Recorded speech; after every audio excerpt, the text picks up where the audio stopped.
In previous video, we saw that how to solve homogeneous recurrence relation. Now things become very interesting when we talk about non-homogeneous recurrence relation. Let me just build the theory in this video for non-homogeneous recurrence relation. We will not talk about how to find the solution. First, we need to understand what is non-homogeneous recurrence relation. So let me just give you an example of homogeneous recurrence relation, which is commonly written as an minus 1 plus c2 an minus 2.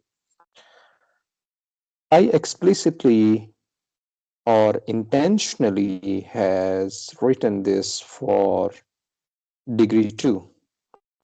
This term over here shows that this recurrence relation has a degree 2. And one of the things that we notice over here is that an can be obtained from past values, past two values, past 1, this is past, this is past.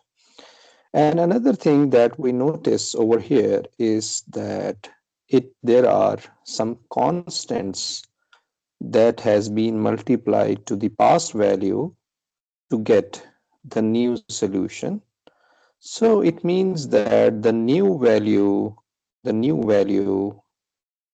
has been obtained from a linear combination of, or simply we can say that linear combination of an minus 1 and an minus 2. So this was all about the homogeneous recurrence relation. Now assume that I add some term over here, and that term is, suppose we have 2 raised to power n. Now this equation is no more an homogeneous recurrence relation.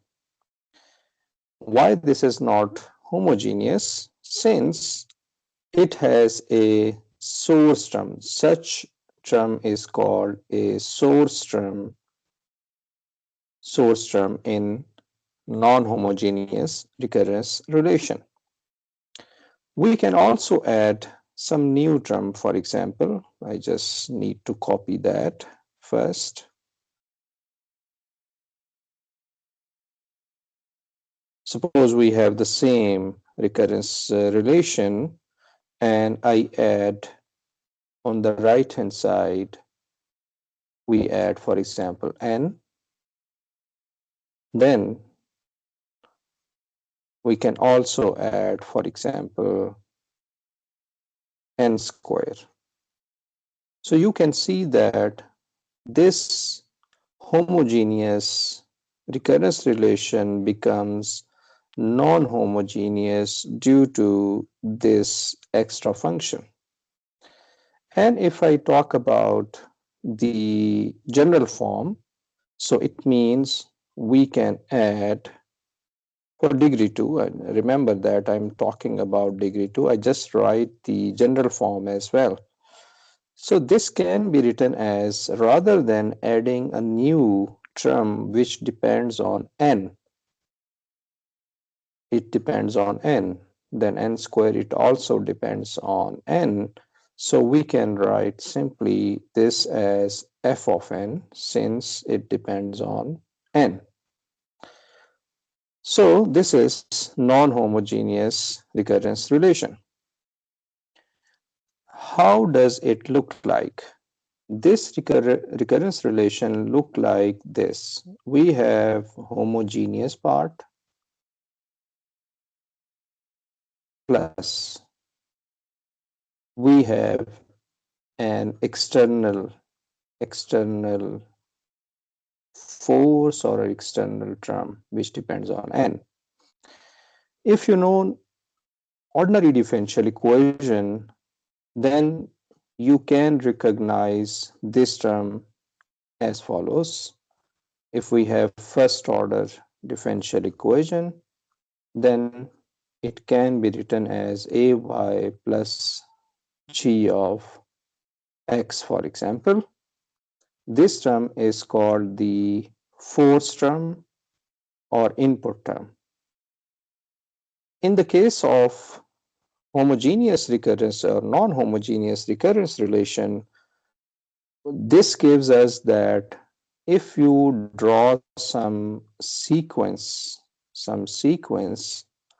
then this force term f of n, depends what that is, this will change the value of this sequence. For example, this sequence starting from the same value, but it can go little like this, or maybe it can move like this if you know this from the calculus. So the force term actually displays the recurrence homogeneous recurrence relation. Okay, it just changes the internal dynamics. Now at the end, I just want to write this as a in uh, in general form. In general, we can write generally we can write this non-homogeneous recurrence relation as C1 an minus 1, C2 an minus 2 plus Ck an minus k plus, and then we have one term which is a non-homogeneous term. So this is the general form of non-homogeneous recurrence relation. Here you can also see that it has a degree. For example, it has a degree k, since there is a k over here. Previously, when I started this lecture, there was 2. So the degree of this recurrence relation was 2. And next thing we notice that it is a linear non-homogeneous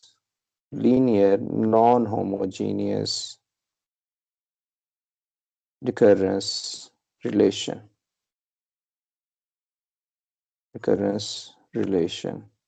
Why this is non-homogeneous? Because the power of unknown an is 1 in this complete recurrence relation. So this was all about non-homogeneous recurrence relation. In the next video, I will talk about how can we find a solution of this non-homogeneous recurrence relation. Thank you for watching.